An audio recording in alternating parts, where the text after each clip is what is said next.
Si vous n'en avez pas encore entendu parler, vous passez vraiment à côté de quelque chose. Je parle bien sûr de ChatGPT, une intelligence artificielle sur laquelle vous pouvez demander n'importe quoi juste en envoyant un simple message. Tout le monde en parle depuis quelques semaines car c'est une véritable révolution. Et après avoir passé des heures à faire plusieurs tests, j'en ai tiré 7 exemples concrets d'utilisation pour un site WordPress et je vous les dévoile dans cette vidéo. Mais juste avant de commencer, si vous souhaitez développer vos compétences sur WordPress, je vous invite à vous abonner à cette chaîne pour ne louper aucun tuto. On se retrouve sur la page d'accueil de ChatGPT. Je vous mettrai le lien en description si vous ne connaissez pas encore cet outil. Ensuite, vous aurez juste à cliquer ici sur Try ChatGPT et à créer un compte en cliquant sur Sign Up.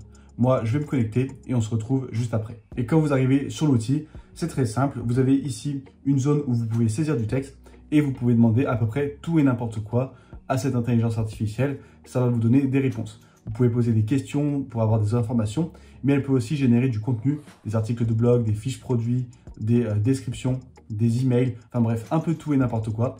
Et dans cette vidéo, je vais donc vous montrer 7 exemples concrets pour un site WordPress. Dans un premier temps, je vais vous montrer 3 exemples pour un site vitrine, ensuite 3 exemples pour une boutique en ligne et une méthode bonus qui s'applique pour tous les sites. Le premier exemple qu'on va voir, c'est pour rédiger un article de blog.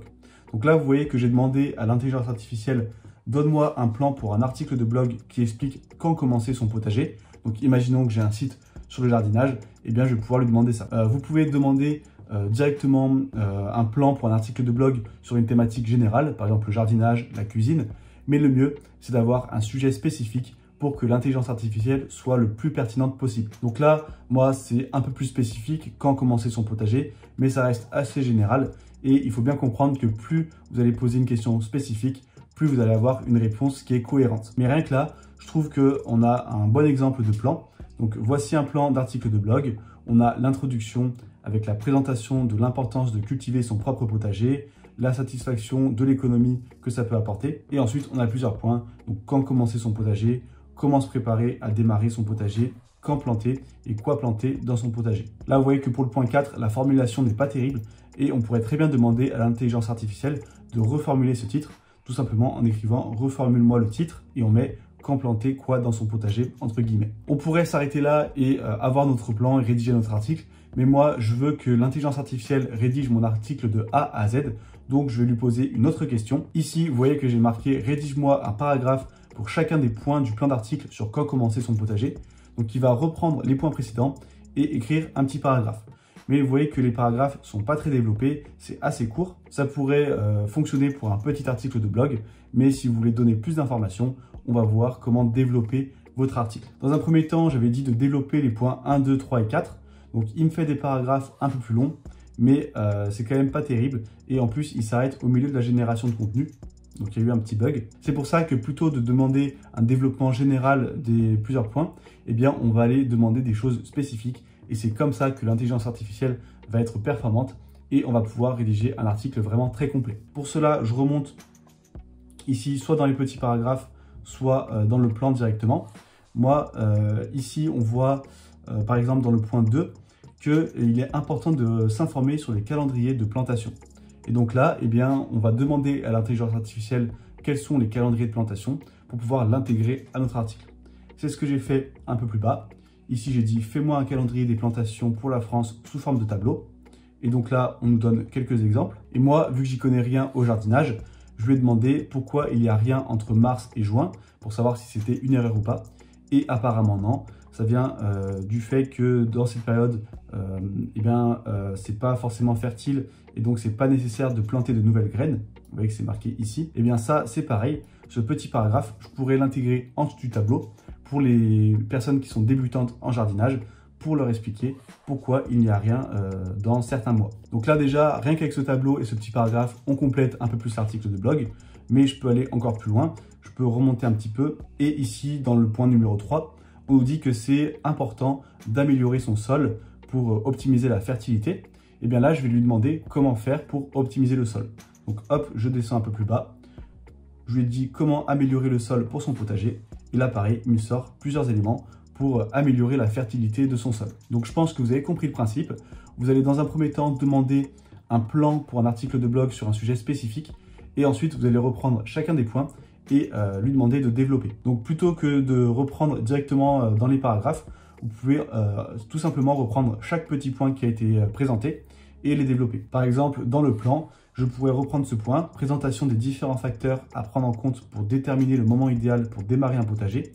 Je prends ce point, je le copie, et un peu plus bas, je lui ai dit, hop, quels sont les, là j'ai mis présentation, mais il aurait fallu que j'enlève, donc quels sont les différents facteurs à prendre en compte pour déterminer le moment idéal pour démarrer un potager.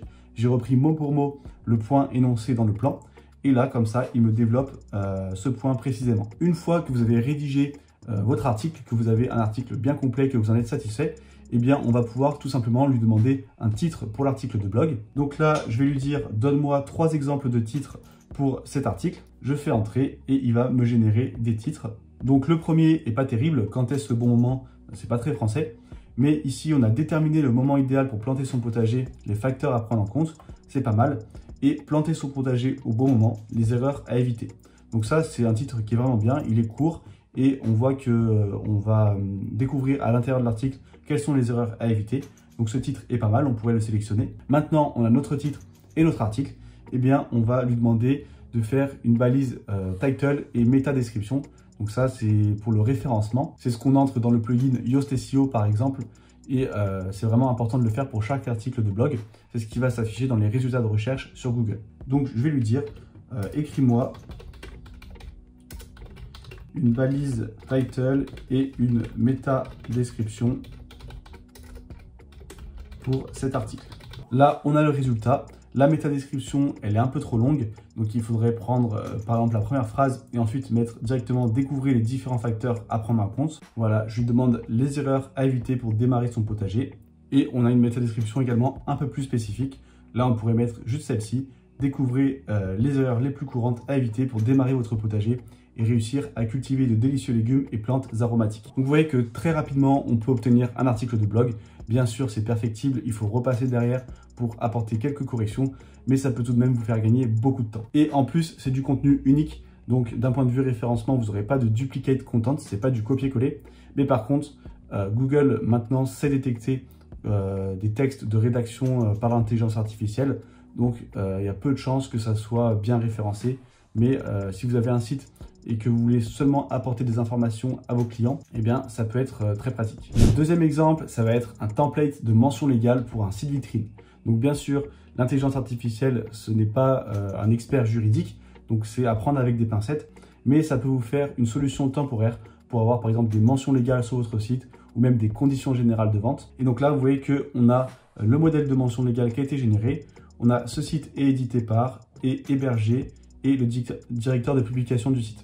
Donc ça, c'est les informations de base qui sont obligatoires sur des mentions légales, donc c'est très bien. Et ensuite, on a des conditions d'utilisation qui ont été rédigées et la propriété intellectuelle. Ensuite, vous avez juste à remplacer toutes les informations qui sont entre crochets dans les différents paragraphes et vous aurez votre modèle de mention légale en quelques secondes. Ensuite, on pourrait imaginer utiliser ChatGPT pour la rédaction d'une page Nos services. Donc là, j'ai mis « Rédige-moi une description pour un site vitrine qui vend le service suivant, création de site web ». Donc là, ça va dépendre de vous, votre secteur d'activité, mais peu importe votre secteur, vous allez pouvoir lui demander de rédiger une description pour votre site, pour votre page Nos services. Et là, vous voyez qu'on a un court texte qu'on pourrait intégrer sur une page Nos services. Bienvenue sur notre site. Nous sommes une entreprise spécialisée dans la création de sites web de qualité professionnelle. Nous proposons des solutions sur mesure pour répondre aux besoins de nos clients, qu'il s'agisse de sites vitrines, de sites e-commerce ou de sites professionnels. Donc site professionnel, ça il faudrait l'enlever puisque ça ne veut pas dire grand chose. Mais vous voyez que le texte est pas mal. Notre équipe de développeurs et de designers est à votre écoute pour vous accompagner dans la réalisation de votre projet. Et ici on a même un petit appel à l'action. N'hésitez pas à nous contacter pour plus d'informations. Donc là, ça pourrait être par exemple le texte d'introduction d'une page Nos services. Et ensuite, si on veut mettre des arguments avec lesquels on va convaincre le client de travailler avec nous, eh bien on peut lui demander « Cite-moi 4 avantages de travailler avec une agence web ». Et là, pareil, il va me donner 4 avantages. Donc, une agence web dispose généralement d'une équipe de professionnels expérimentés et qualifiés dans différents domaines. Ensuite, on a des solutions sur mesure, un suivi et un accompagnement et une économie de temps et de coûts. Donc ça, en reformulant un petit peu, on pourrait avoir des idées pour convaincre le client de travailler avec nous. Donc là, ça peut être vraiment avec n'importe quel secteur de métier. Ensuite, si on veut être un peu plus créatif dans le marketing, là, je lui ai dit, donne-moi un exemple d'un site connu qui est créé par une agence web. Et là, il me sort des sites comme Airbnb, Nike, Apple ou Amazon qui ont fait appel à des agences de web design. Eh bien, nous, si on est une agence de web design, On pourrait marquer Airbnb, Apple, Amazon et Nike ont fait appel à des agences. Pourquoi pas vous? Et donc là, ça va faire ce qu'on appelle de la preuve sociale. On va montrer que même des grosses entreprises comme celle-ci ont fait appel à des agences. Alors voilà, ça montre que c'est vraiment indispensable, même si c'est pas à vous directement qu'elles ont fait appel. Indirectement, ça fait de la preuve comme quoi une agence, c'est quelque chose d'intéressant pour un projet web. Et ensuite, on pourrait vouloir intégrer un formulaire d'inscription à une newsletter. Et bien là encore, on peut faire appel à ChatGPT. Je lui ai dit, donne-moi 4 exemples d'appel à l'action pour convaincre quelqu'un de s'inscrire à une newsletter dans laquelle il obtiendra des conseils pour créer son site. Et là, on a des exemples qui sont pas trop mal. Ne ratez pas nos conseils exclusifs pour créer un site web réussi. Inscrivez-vous à notre newsletter maintenant. Ou encore, vous souhaitez développer votre présence en ligne, inscrivez-vous à notre newsletter et recevez nos meilleurs conseils pour créer un site web professionnel et efficace. Donc vous voyez que vous pouvez demander plein de petits éléments marketing pour votre site internet et ça va vous faire gagner beaucoup de temps. On va maintenant voir 3 exemples spécifiques pour une boutique en ligne, mais même si vous n'avez pas de boutique, restez bien jusqu'à la fin de cette vidéo parce que je vais vous dévoiler une astuce bonus qui peut être appliquée pour n'importe quel type de site. Alors là, je vais démarrer un nouveau chat pour la boutique en ligne et je vais lui dire par exemple, fais-moi une liste à puces avec 5 avantages d'utiliser. Et là, on va mettre le nom d'un produit. Là, vous pouvez mettre n'importe quel produit que vous vendez. Moi, je vais prendre l'exemple par exemple d'un attrape-rêve et je vais lui demander. Donc là, on a les listes à puces qui sont en train d'être générées et vous voyez que le résultat est pas trop mal. On a quelques avantages qui sont énoncés. Et ensuite, je pourrais marquer développe ces 5 avantages en rédigeant une description pour une fiche produit et en s'adressant directement au client.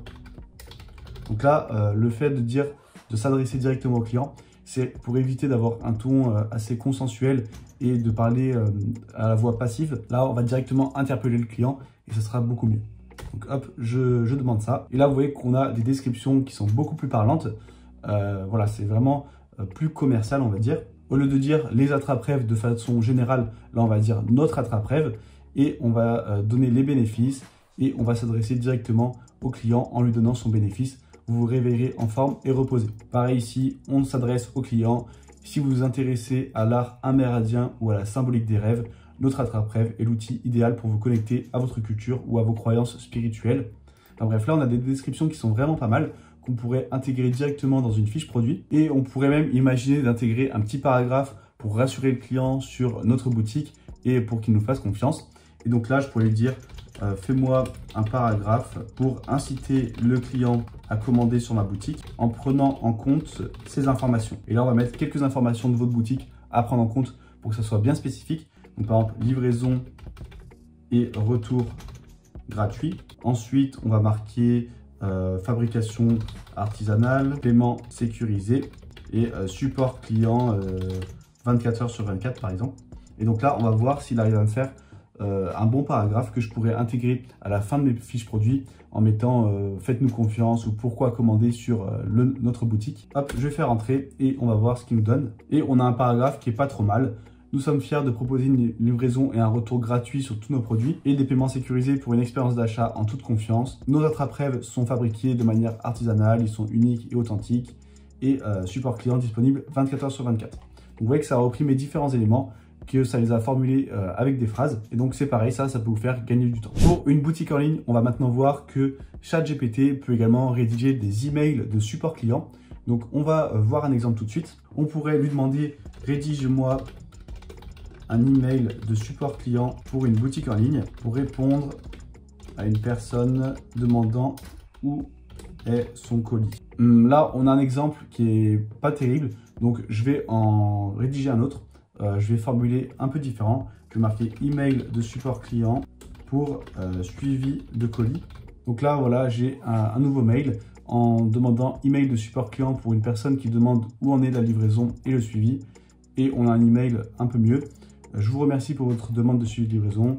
Nous avons bien reçu votre commande et nous sommes en train de la traiter. Et selon les informations que nous avons en notre possession, votre commande devait être livrée d'ici quelques jours. Ici, on dit qu'il peut suivre l'avancée en se connectant à son compte client et sinon, il peut directement nous contacter.